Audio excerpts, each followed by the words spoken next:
Chapter 7 is all about designing organizational structures.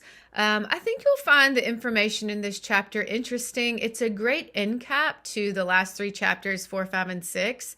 It kind of brings them all together before we start digging into human resource management and then, motivating our employees. So I think it's a good in its own chapter to kind of dig into.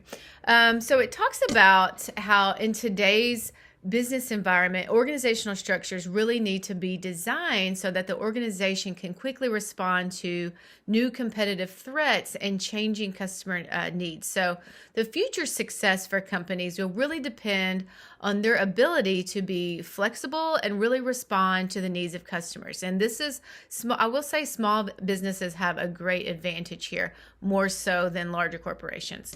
So your book goes into that, talking about there are 5 structure building blocks that are presented in this chapter, and they talk about division of labor, departmentalization, managerial hierarchy, span of control, and centralization of decision making. So there are various combinations of these structural building blocks that really can create a variety of organizational structures. And that can range from mechanistic to being characterized by rigid departmentalization, many layers of management, centralized decision making, to organic, characterized by very few levels of management, to wide spans of control, and decentralized decision making, which we'll get into a little bit. So companies also benefit from the informal organization, which is just the network of connections and channels of communication based on the informational relationships of individuals inside the organization, right? And so your chapter kind of highlights several main points. The first one being the 5 traditional forms of departmentalization, all right? And so firms typically use traditional, contemporary, or team-based approaches when designing their organizational structure. So in the traditional approach, companies first divide the work into separate jobs and tasks, and then managers then group related jobs and tasks together into departments, which I'm sure we are all familiar with that concept, if you will. But the first one being functional. So functional departmentalization is based on the primary functions performed within the organizational unit, or the product form of departmentalization is based on the goods or service produced or sold by the organizational unit. So when I think of product departmentalization, I don't know if you all have ever been into a Best Buy. I'm sure a lot of you have, but they are organized in this product structure. If you go to one area, it's TVs. One area, it's appliances. One area, it's games. So if you have been into a Best Buy, that is a great example of product departmentalization. Then we have process departmentalization, and that is based on production processes used by the organizational unit. We've got customer departmentalization, and this is based on the primary type of customer served by the organizational unit. And then lastly, we have geographic, and this is based on the geographic segmentation of an organizational's units. All right. So, it goes in to talk about what companies are actually, or what contemporary organizational structures companies are actually using.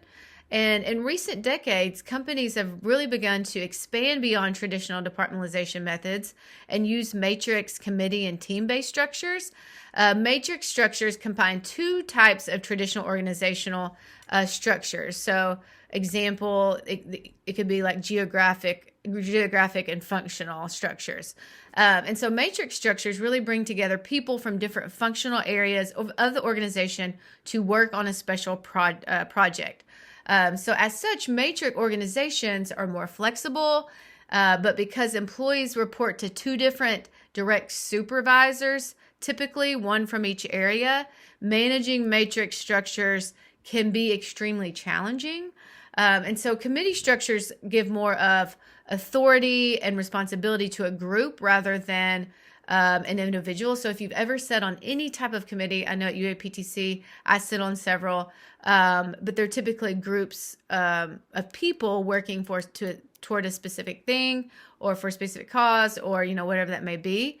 So I'm sure a lot of you are familiar with committees, but committees are part of a line and staff organization and are often fulfill only an advisory role. So team-based structures also involve assigning authority and responsibility to groups rather than individuals, but different from committees, team-based structures give these groups autonomy to carry out their work. So they give them a little bit more freedom when it comes to that. So companies are using these team-based organizational structures for a few reasons, right? So your book talks about how work groups share resources and coordinate efforts to help members better perform their individual duties and responsibilities. So the performance of the group can be evaluated by adding up the contributions of the individual group members. So work teams require not only coordination, but also collaboration and the pooling of knowledge, skills, abilities, and resources in a collective effort to really attain a common goal. So there are 4 types of work teams that are typically used: problem solving, self-managed teams, cross-functional teams, and virtual teams. And so just need to be aware of those types of teams. Companies are using these teams to improve individual and group motivation and performance. So in your chapter, it also talks about the different tools that companies use to establish relationships within their organization. So it talks about the managerial hierarchy, or the management pyramid, if you will, how they compromise the levels of management within the organization, and the managerial span of control is the number of employees the manager directly supervises, all right? And so in the daily operations, individuals in line positions are directly involved in the processes used to create goods and services. So individuals in staff positions provide the administrative and support services that the line employees need to achieve the firm's goals. So line positions in organizations are typically in areas such as production, marketing positions, and finance. And then staff positions are found in areas such as legal counseling, managerial consulting, public relations, and human resource management, those types of areas. And so it goes in to talk about centralization and decentralization, and how they can kind of be altered to make an organization more successful. So in a highly centralized structure, top management makes most of the key decisions in an organization with very little input from the lower level employees. So when you think of centralized organization, it's more like top down, all right?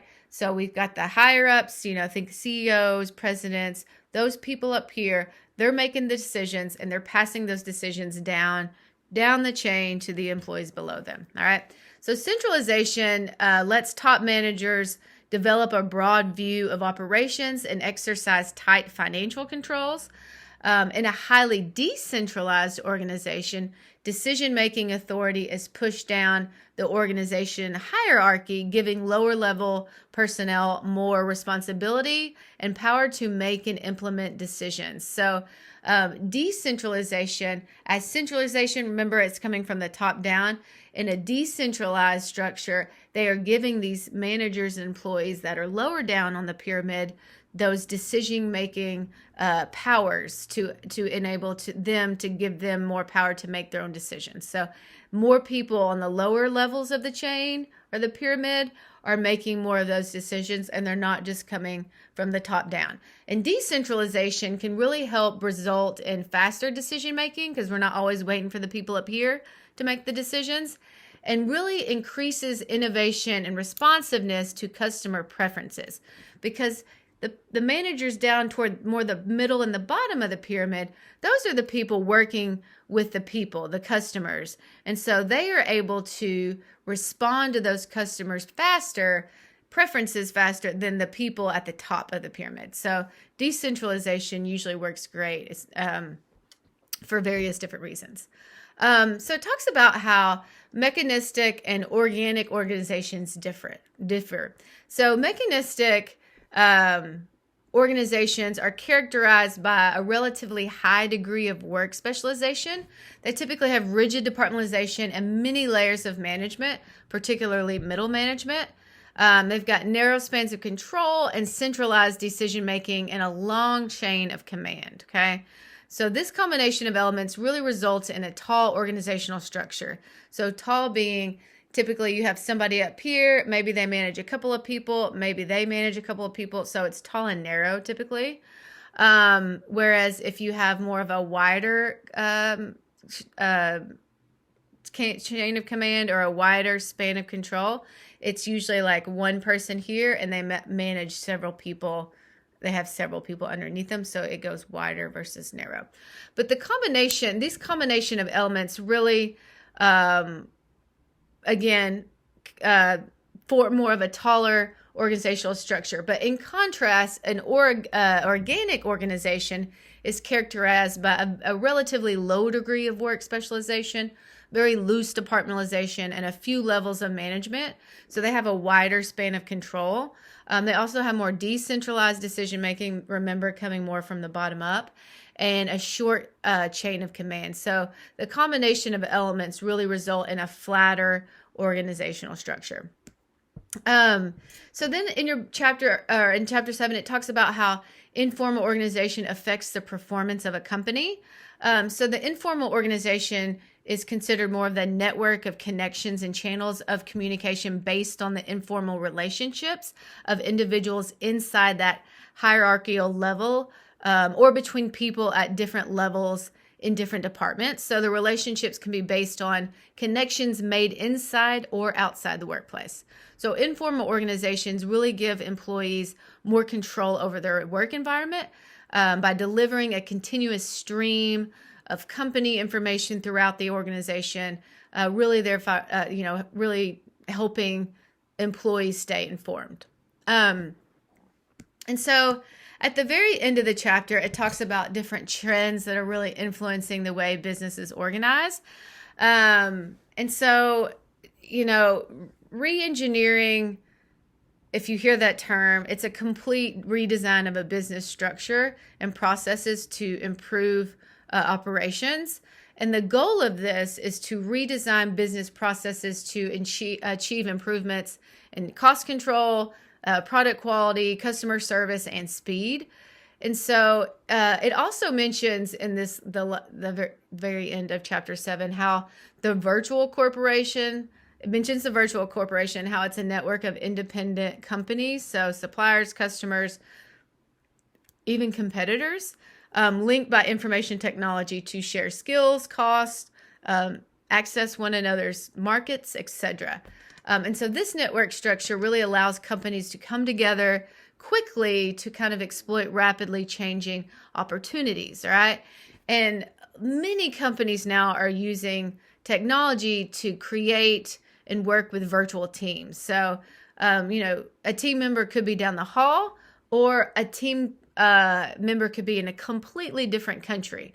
So virtual teams, just means that travel time and expenses are eliminated, and the best people can be placed on the team regardless of where they live. So that has become, especially in the last 5 years since COVID, but in the last, I'd say 10 or 15 years, virtual teams have been very prominent.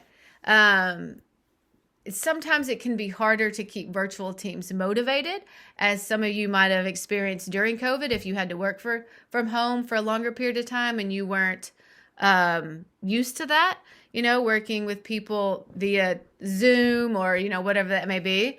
But it also saves organizations a lot of time and can be more efficient than, having to travel. And you can also have, again, you have no barriers when it comes to people, because technology lets anybody from wherever come together. So, and then the last part of the chapter talks about outsourcing business functions. both globally and domestically, and how that really continues to be a regular practice for businesses, large and small. So something to kind of think about there. So that is a wrap on chapter 7, and I hope you all enjoy it.